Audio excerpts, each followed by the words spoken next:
Saludos, amables televidentes, bienvenidos a este su espacio, Dinámica Económica, un programa de economía para todos, hoy como cada día, a esta misma hora, por este mismo canal, dando la bienvenida al señor Jairon Severino, que ustedes saben que estaba de viaje. ¿Cómo está, Delgado? Bienvenido, Jairon. Bien, gracias, Delgado, y muy buenas a los amigos televidentes que como siempre están pendientes de Dinámica Económica, un programa de economía para todos. Enhorabuena. Sí. Son tres palabras, pero se escribe junto.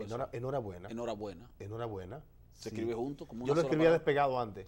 Pero parece que antes se escribía despegado. Parece. Tú sabes que el castellano ha ido flexibilizando. flexibilizando. Entonces ahora tú dices enhorabuena como una sola palabra. Como Sí. una palabra compuesta. Como decir limpiabotas. Sí, limpia botas. Limpiabotas. Así es. Lo que yo no sé por qué mediodía se escribe junto y medianoche se escribe separado.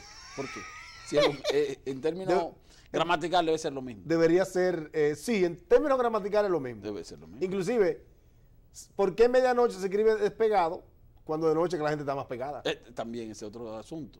Entonces, románticamente, como que debería ser mediodía despegado con el calor que hay al mediodía. Mira, hoy fue el almuerzo de la Cámara Americana de Comercio. Sí. Y el invitado era el candidato a la presidencia por el Partido Revolucionario Moderno y aliados, el señor Luis Abinader. Sí. Luis Abinader Corona. Sí. Luis Abinader Corona. Sí.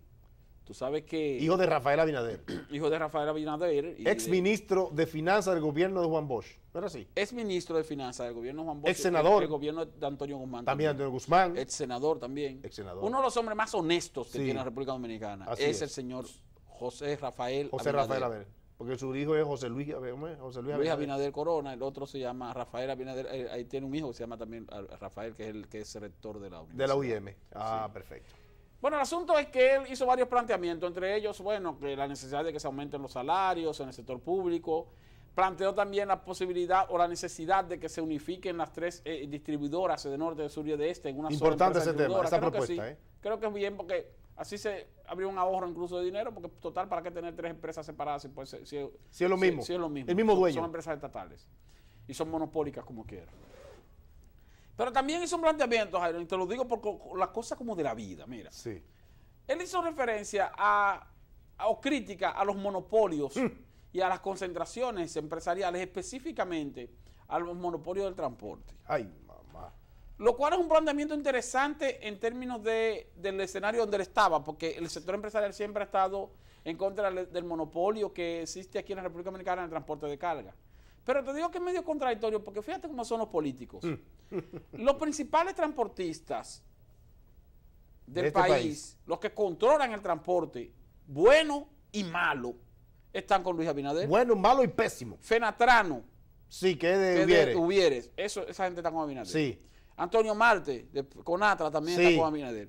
Y Blas Peralta, sí. Ese Blas Peralta que ahora está preso porque mató a Febrillé con premeditación y alevosía. Bueno, yo no digo si era premeditación y alevosía no hacia Febrillé, pero sí hacia la intención que tenía. Mismo, tenía la intención de asesinar a alguien, porque si le entró a tiros a un vehículo donde y ahí hay más personas, claro, todo el que está ahí se iba. Entonces había premeditación. Y los tres fueron heridos, me parece. Hubo tres personas heridas. Hubo tres personas heridas. La asistente. O dos personas heridas y un fallecido.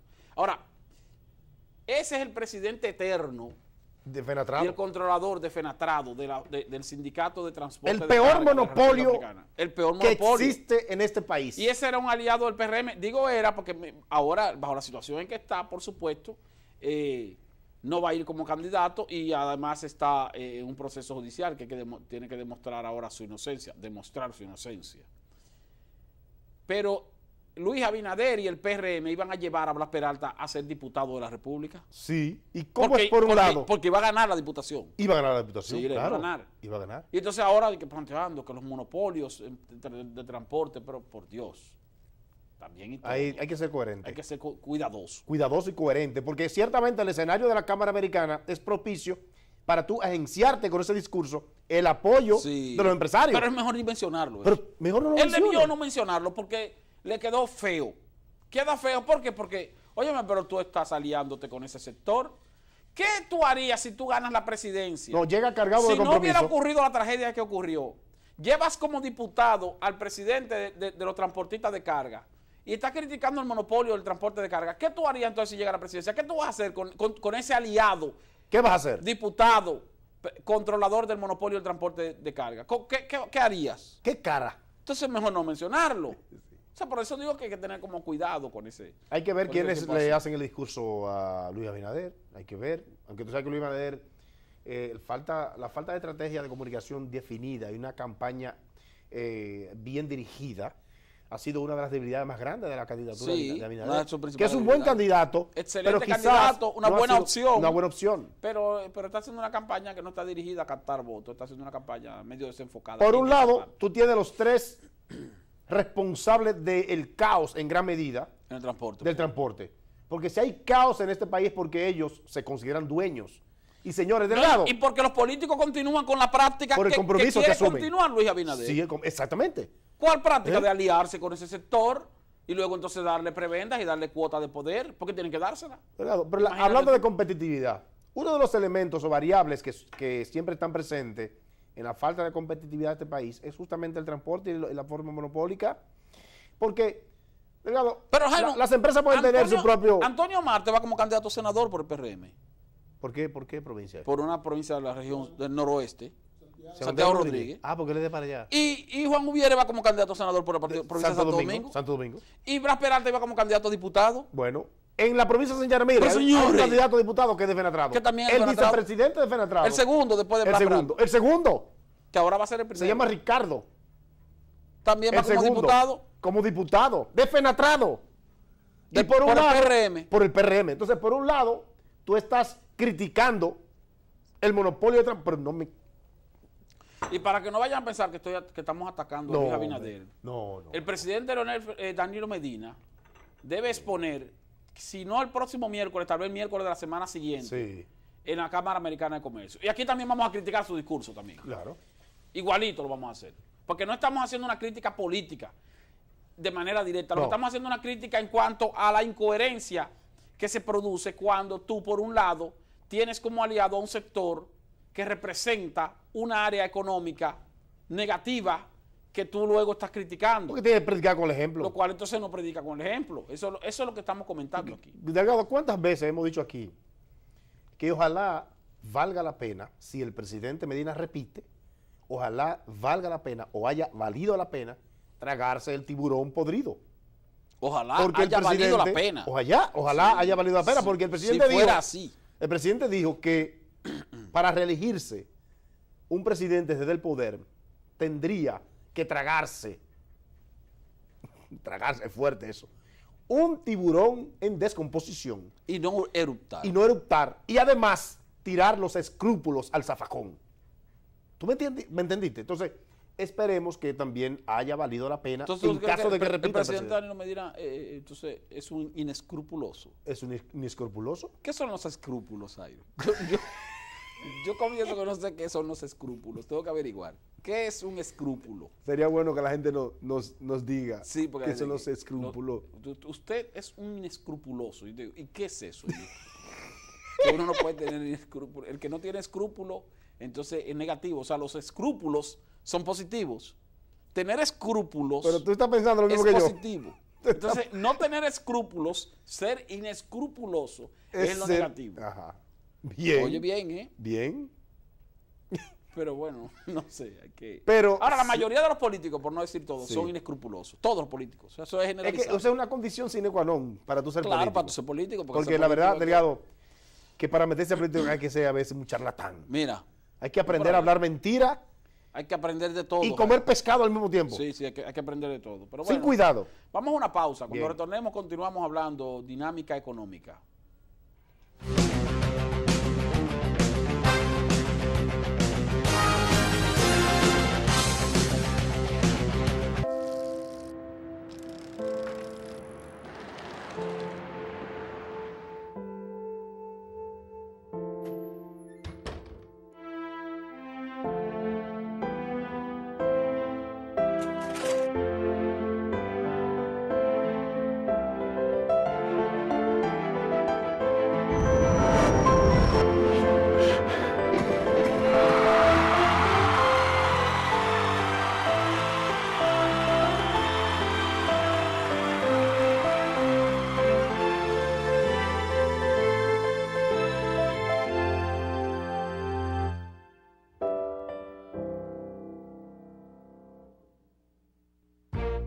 ¿Por qué es importante la estabilidad financiera?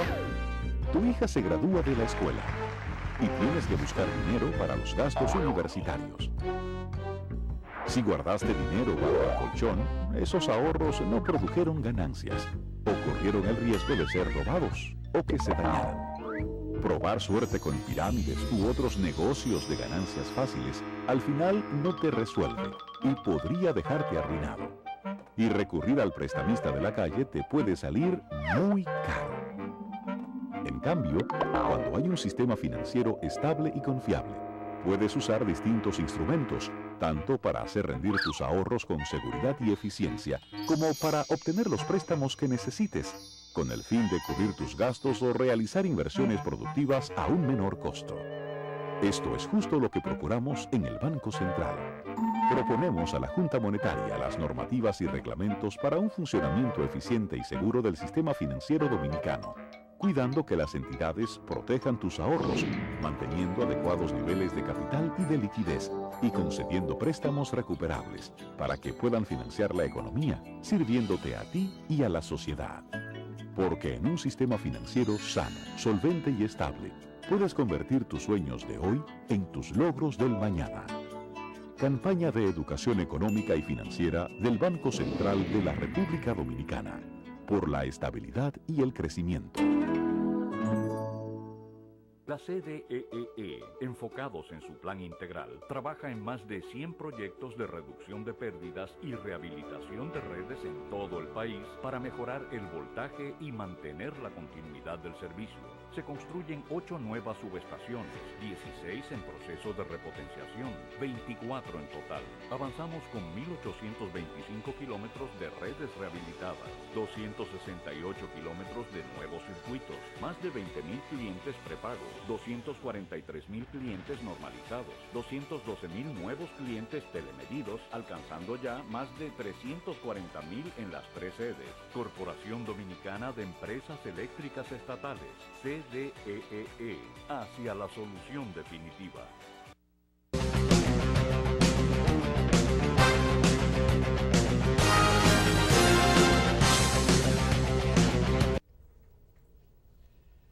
Jairo Severino, la situación de la economía todavía sigue girando en torno al comportamiento de los precios del petróleo. Tú sabes que los pronósticos que han habido hacen referencia a que parece que ya el petróleo llegó al precio tope más bajo y que luego se pudiera mantener en los niveles actuales o con una tendencia hacia el alza. Y puede que tal vez tengamos un promedio de petróleo a $40 o rondando por los $40. Ahí vimos un artículo también del expresidente Leonel Fernández, publicado en el periódico El País, que hace referencia a la especulación financiera que siempre ha existido en torno al petróleo, porque no es un asunto nuevo. Quizás llegar al tope mínimo y por los niveles de promedio que está ahora, eso le da mucha estabilidad a mucha gente, a muchas economías, a muchos pueblos, a muchos países que dependen del petróleo, pero también a aquellos que no dependen del petróleo. Si hay estabilidad, tú puedes planificar a mediano y largo plazo. Entonces, en el caso del petróleo, que es un commodity que influye en todo, en los precios de cualquier cosa influye el precio del petróleo, por la cadena que implica el petróleo en la economía. En la economía global. Exactamente. Economía global. Entonces, fíjate cómo esta estabilidad que pudiera mantenerse, si se quiere, en estos precios que, tú dices, bueno, no son precios quizás muy competitivos para países productores, pero sin embargo, son precios que por lo menos están en un rango sostenible, quizás no rentables, pero sí sostenibles en el mediano y largo plazo, lo que le permitiría a economías como la nuestra, Delgado inclusive, porque... Sí, pero el combustible en el mercado local tiene 3 semanas corridas ya subiendo. ¿Y por los qué? precios de los combustibles? Sí, porque el petróleo subió $1.50, no sé qué, y entonces ahora ya se detuvo la escalada bajista, ahora hay una escalada alcista. Sí, entonces tenemos 3 semanas con aumento del precio de los combustibles. ¿A qué tú crees que se debe eso? Bueno, porque no se debe solamente a eso. Sí, independientemente de los indicadores de precio y de la incidencia que pueda tener los costos en el mercado internacional, creo que el gobierno está aprovechando ahora para hacer ajustes que le permitan una holgura económica y tal vez entonces empezar un proceso de reducción cuando esté más cerca de las elecciones. Yo lo creo también. Porque aumentar el precio del combustible, por ejemplo, ponte que el gobierno diga, bueno, miren señores, si en mayo, si en la última semana de abril y las 2 primeras semanas de mayo el petróleo sube y hay que subir los combustibles, nosotros no podemos subirlo. Mejor lo congelamos. Es mejor ajustarlo ahora y Sí. compensar un eventual aumento del petróleo Sí. Tú vas creando y un una colchón. eventual necesidad de aumentar. Tú creas el colchón ahora mejor. Sí. Y tú sabes que el presidente Danilo Medina es economista, ¿eh? Él sabe de eso. Él Sabe de eso, ajustar él sabe, y arreglar números. Él sabe ajustar. Es economista, ciertamente. Sí. ¿Tú sabes que el Tú presidente- haces así, de repente le dices, mira, ¿qué pasa si el petróleo sube faltando 2 semanas para las elecciones? ¿Vamos a subir los combustibles? Lo menos que podemos hacer es congelarlo. Pero para no desequilibrar el presupuesto, entonces mejor subamos ahora, tenemos un colchón, como tú dices, Más o menos. colchón económico, Y cualquier cosa, y ¿verdad? cualquier cosa. Y si baja incluso mejor todavía, porque entonces lo podemos bajar más de lo Más que baje. todavía. Y entonces más populismo. Este es un gobierno populista, Delgado. Sí, claro. Danilo Medina es un presidente populista. Pero yo creo que es populista en grado superlativo. ¿eh? Sí, él es populista. Pero, claro, como hemos dicho, todos los presidentes son populistas. Unos más que otros. Pero creo que... Pero él- Danilo Medina es populista. Sí, yo creo que ha sido más populista inclusive que Hipólito y que Leonel Fernández. Sí. Hipólito era una especie de... Hipólito era como... Era más chabacano, Era más chabacano, más dictatorial. más distancia. Entonces, Y que mal hablado, y mal hablado. vendía una imagen de autoritarismo sin ser autoritario. Sin ser autoritario. Porque entonces, Ahora, él vendía una imagen de autoritarismo y no ejercía la autoridad. No la ejercía. Lo que hacía era que pero ejercía... él lo hizo en algo. Él sí ejercía en gran medida los excesos, tal vez sin necesidad. En el único aspecto que tú puedes decir que Hipólito Mejía ejerció la autoridad de manera hasta cierto punto seria, ¿Seria? fue con el asunto de llevar a la justicia a los banqueros que quebraron este país. Así es. Sí, Es eso sí. cierto. Y lo hizo bien, fue un acto de valentía. Un acto de valentía. La historia Sí, habrá de... habrá de tomar eso Sí. en cuenta cuando se hable aquí de los expresidentes de la República.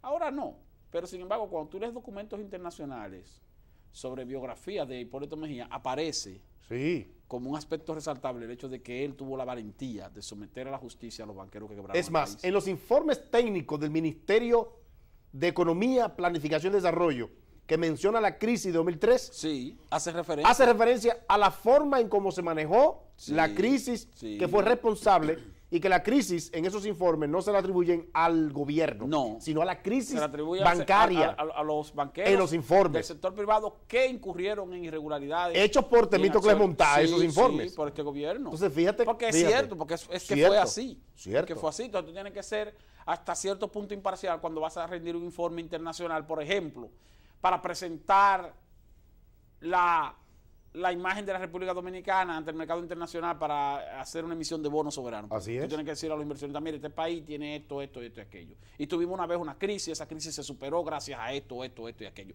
Y el gobierno actuó de esta, de otra manera. Y el gobierno actuó correctamente. Dice, pero Bueno, ese era tu Delgado, gobierno, no era mi gobierno, pero actuó correctamente. 5 O sea, años que después, Estados Unidos actuó igual. Igual o 5 peor. años. Bueno, Igual o peor. bueno, pero fue la acción del Estado para proteger al Sí, sistema bancario. Salvó A los ahorristas. Sí, cuando te digo que peor, porque... Bueno, fue más pesada, fue más cruel. No, y aquí, Hubo más, aquí por más lo menos- instituciones que... aquí por lo menos yo creo que hubo más presos, Jairo. bueno, y hubo sí. menos compensación. En Estados Unidos no hubo eso. Aquí en Estados Unidos no hubo hubo presos. preso. En Estados Unidos hubo compensación para los banqueros que quebraron, que provocaron la crisis. Aquí no hubo Merrill compensación. Aquí Lynch, aquí se le AIG, cobró. sí. Pero esos gurús de Merrill Lynch luego pasaron a ser asesores del propio gobierno. Así es. Luego pasaron a ser no solo asesores del propio gobierno, sino que también cuando se hizo la reliquidación, los liquidaron a ellos también, le dieron su cuarto, mira, a ti te tocan Sí, tanto. sí. Lo cual fue una barbaridad lo que hizo Estados Unidos. Aquí por lo menos metieron presos a los banqueros que quebraron los bancos y los hicieron pagar una parte. No todo, pero una parte. Una parte. O sea, hay que tener eso en cuenta históricamente para narrar de manera objetiva, digo yo, la historia reciente de este país. Que una cosa importante, Delgado, nosotros estamos escasos de historia reciente en las escuelas. No sé hasta dónde está Ay, el pensum. sí, ay, El sí, pensum, pero hay una ignorancia Eso es importante. olímpica en problema los es que estudiantes es que de aquí día. los protagonistas de lo bueno y los protagonistas de lo malo están vivos todavía. Eso es. Ese es el problema. Y por eso en los libros de texto no se puede poner La eso. historia de los últimos 50 años de la República Dominicana es nula. Nula, así es. Es nula. Los muchachos no saben a qué No, se llamó aquí los 12 años de Aquí Balaguer. se escribe aquí te escribe hasta el 65 y bueno, y los 12 años de Balaguer, más o menos. Pero Pues después entonces ya nada. no se escribe más ¿Ya? nada. Una Entonces falta. no hay, es una falta. Una falta grave. Gravísima. Entonces no hay, a veces, bueno, a mí me ha pasado con los hijos míos que me han dicho, mire, papi, que el colegio, que la universidad, que el profesor dijo, que digo, bueno, mira, no entres en contradicción con los profesores, porque a los profesores no les gusta que lo contradigan. Sí. Pero la realidad fue esta. Anota ahí. Eso fue lo que pasó. O sea, porque tú tienes que decir a los hijos tuyos. Sí. Para que no se pierda la memoria histórica, Jairo. Hay gente que se le olvida que Jacobo Malhoto fue presidente de este país. Sí, se le olvida eso. ¿Y que por qué llegó a la presidencia? ¿Cómo llegó a la presidencia? Hay gente que se le olvida. Aquí se produjo un suicidio de un presidente de la República. Hay gente que no sabe. Que fue traicionado por su propio partido y por sus propios aliados. Por sus propios compañeros que lo llevaron a un estado de depresión. Hay que tomar agua finalmente ahora. Terminó pegándose un tiro en la cabeza. Que lo dejaron solo en el palacio. Lo que se conoce como la soledad del poder.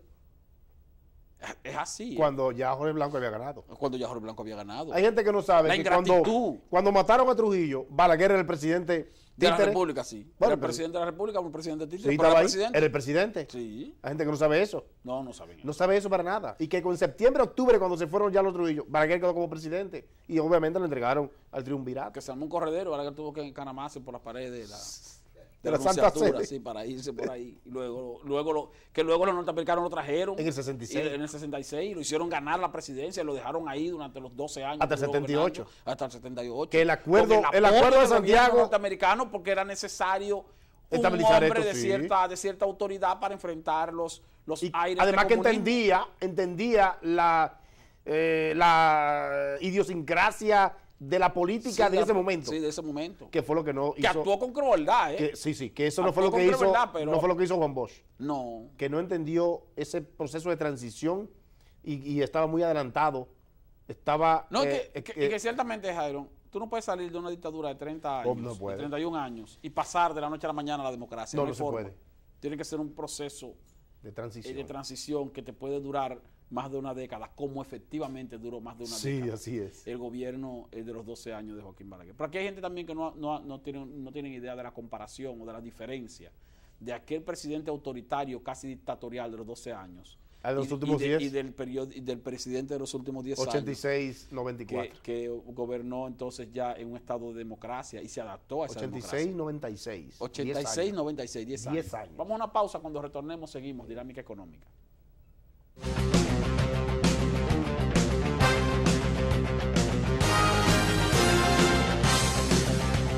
Para ti, ¿qué es el gasto responsable? Para mí es cuando uno paga lo que debe, porque hay que ser serio con el dinero. Por ejemplo, mis padres me pagaron mi educación superior de sus ahorros. Por eso, aunque me encanta comprar online, cada gasto que realizo, pienso bien en lo que cuesta pagarlo. A mí desde pequeño me enseñaron a ahorrar. Para mí un gasto responsable es cuando uno hace un gasto justo para seguir ahorrando. Yo tengo mi tarjeta de crédito, pero me manejo con la de débito y así puedo controlar los gastos de mis ahorros sin deudas innecesarias y mantengo un buen historial y mejoro mi crédito. Controlando tus gastos responsablemente, obtienes más beneficios de tu tarjeta de crédito. Ahorrando poco a poco y evitando las deudas, obtienes más libertad económica. Superintendencia de Bancos de la República Dominicana. Todo lo puedes lograr con tu cuenta San Fácil Bienestar. Es una cuenta de ahorro tipo SAN que puedes abrir con 100 pesos o más con planes de 6 o 12 meses. Yo vendo helado. De la comida tú puedes sacar 50, 25. De 50 en adelante haz un depósito. Bueno, después que uno tiene un hijo, tiene que siempre ahorrar. Solicítala en el kiosco de La Nacional, ubicado en un subagente Caja Fácil La Nacional de tu sector o en la sucursal de La Nacional más cercana. Asociación La Nacional, tu centro financiero familiar, donde todo es más fácil.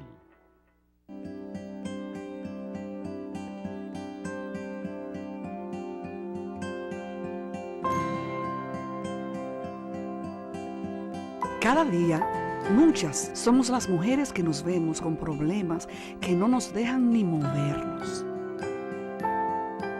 que se sienten como si tuviéramos una montaña encima. Mi mamá y mi abuela me enseñaron que a veces esa montaña no se va a mover, que la que se tiene que mover eres tú.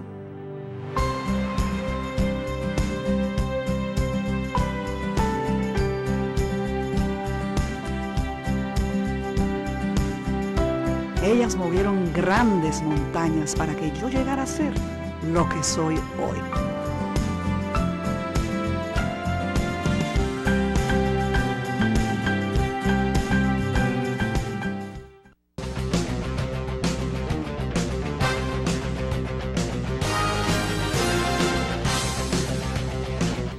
Sí. Jairo, se está celebrando en la República Dominicana, específicamente en el Banco Central de la República Dominicana, la tercera versión ya este año de lo que se conoce como La semana financiera. la Semana Económica y Financiera que promueve el Banco Central. Interesante esa especie de feria de educación financiera, porque el Banco Central está llevando a los niños hacia su sede. Escuelas y colegios. A través de las escuelas y colegios.